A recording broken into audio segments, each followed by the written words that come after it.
All right. Let me bring in yet another perspective into this conversation. I'm being joined now by the Senate Chairman on the Army, Senator Ali Ndume. Thank you so much, distinguished Senator, for coming on tonight. Thank you very much. Such a scenario that is playing out for the last few weeks. It does look like the bandits' attacks and their activities had reduced. All of a sudden, it does look like they now have some new drive, some fixation on our rail tracks and our railway system. What do you think is going on? Well, honestly, it's very unfortunate, it's very embarrassing, and it's very sad. And actually, the government needs to really stand up, because there is this house that's saying that say ansam fili ake shenya. It means it's only when you get a space that you hang your clothes. These bandits have been doing this intermittently and getting away with it. Nobody has been arrested, nobody has been prosecuted, nobody has been punished for that. And then when these incidents happen, no immediate action is taken. And I think that something needs to be drastically done in order to curtail these things. Otherwise, after some time, as he rightly said, people will start discussing about paying ransom and then all that, because they have taken the people to a... Thank you so much, everyone, for staying with us. Apologies for the outage of the connection. There was due to some breakdown in satellite connections, but we're back fully now. Thank you so much, everyone, for staying with us. We've been speaking with Senator Ali Ndume, the chairman of the Army Committee in the Senate. Thank you so much for your time, distinguished. I mean, some of the figures and some of the information coming, and they're not quite pleasing. And I was asking what led to the resurgence, and perhaps these terrorists, the bandits, they now have some kind of appetite to attacking train stations and train facilities. What do you think could be responsible? Well, as I said, I cannot actually say that, but the reason why this is happening, but what I know is that the security apparatus in the country are doing their best, but more needs to be done to either to be proactive in order to avoid such an act. From what I'm getting, my own thinking is that this, the bandits or the terrorists, as you call them, were well prepared for this. And they acted and left in the time that the army could not properly respond in time, the armed forces, even though from where that event happened, the Nigerian army were on ground. Otherwise, the situation would have been worse. The passengers confessed on that. The internal security available within tried their best, but that was not good enough. We've lost 8 lives sometime. They are talking about 9 now, and then many injured and many missing. But my concern is, how come 48 hours after that, no news? Because the information that we have distinguished now, based on the manifest that was released by the state government, says about 398 people bought tickets. 362 of these passengers were validated. 8 bodies have been recovered, 8 people dead, and 26 people injured, and several people unaccounted for on that Abuja Kaduna train service AK9. Some reports were that they were up to 900, but as against, this is the official information coming from government. But the question is, those who have said intelligence is a major problem. How come these guys were rigging those the bombs on the track and nothing was done? And the minister was visibly angry that we should have bought a gadget worth 3 billion naira. And he said some agents or people in government did not allow that to happen. Shouldn't we be looking in that direction to probe what really happened? Yeah, we're getting to that. But before then, let's address the issues. The issue now is, how many people are missing? We don't know. We don't know now. We know 8 people died, that is it. But my question, And we have invited the army already, and they're coming to see us to tell us, well, they intervened, and the passengers confirmed that it was more on time. But after that, where are these people?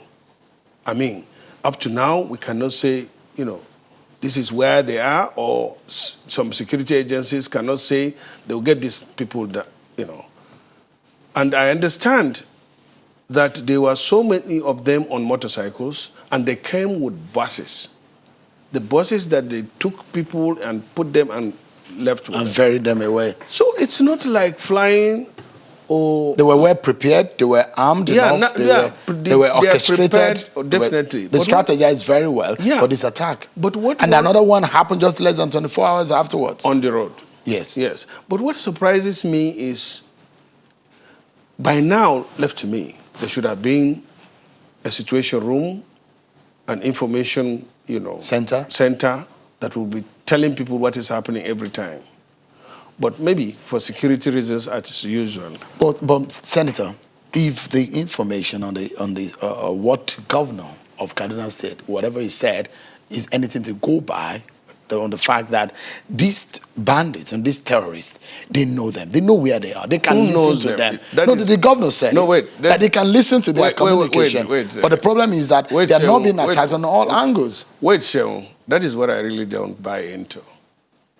As a chairman Senate Committee on Army or a senator of this country, if I know anybody that has anything to do with that and there are facts, why don't you bring them out? If you say you know somebody, I will mention it. Sheung is, I know. How? This is what he did. No, but how come you say there are people The point he said, he made was that they are being able to, they're able to listen to them. If you listen to them... and they can listen to them. And that the fact that he was asking that they need to be bombarded on all angles so they can flush them out. If that is the case, why is it not being done? Let me tell you that all these things, if you look at it deeply, there is a lot of complacency in it. You have the MTN services. These people are using phone. You can track. With today's technology, people are taken away and you say you don't know where they are? No, let's be serious. And coming back to what the minister says, I get angry too. How can you put all these people every day on the average of 1,000 are moving around, and then the ministry will ask for money to buy gadgets and drones? These are mostly off-the-shelf items. You can order them, import them, or air freight them immediately and install them in 2-3 days. But you know what will happen in Nigeria now? Next is, they will go to TV and show that we have purchased so, and the bandits will watch it. They know where it is going to be installed. These are things that are supposed to be in place. And these are things that are not supposed to go through what they call due process. The due process is to put everything that will secure the life of people. And it will expose them. And what happened in this case is, I don't know, because this system is terrible. People will frustrate this kind of process, and as you can see, the minister was angry, and that means there was a lot of frustration in the process of procurement. He said it. They didn't even approve the money, according to him. So he said it's 3 billion and wasn't approved. And they are approving. And it's angry that people are dead now. And they are approving money for trivialities, nonsense. Every consultant this, and now even this one, they will say, okay, let's employ a consultant first, so that out of 3 billion, a consultant will be paid 5%. That's 1-something billion, isn't it? Or 100-something million. That's all these people do in this government. I have said it several times. There is a lot of kleptocrats in this system. And the government needs to do something about it. Senator, let's wrap up and look at it in this way. What do you think is the solution? You are the chair of the Army Committee. How can we stop? Because a lot of people have taken this train service as alternative because the roads are not safe. I'm not defending the Army, but the Army has a lot on its plate. Too much. Things that are not...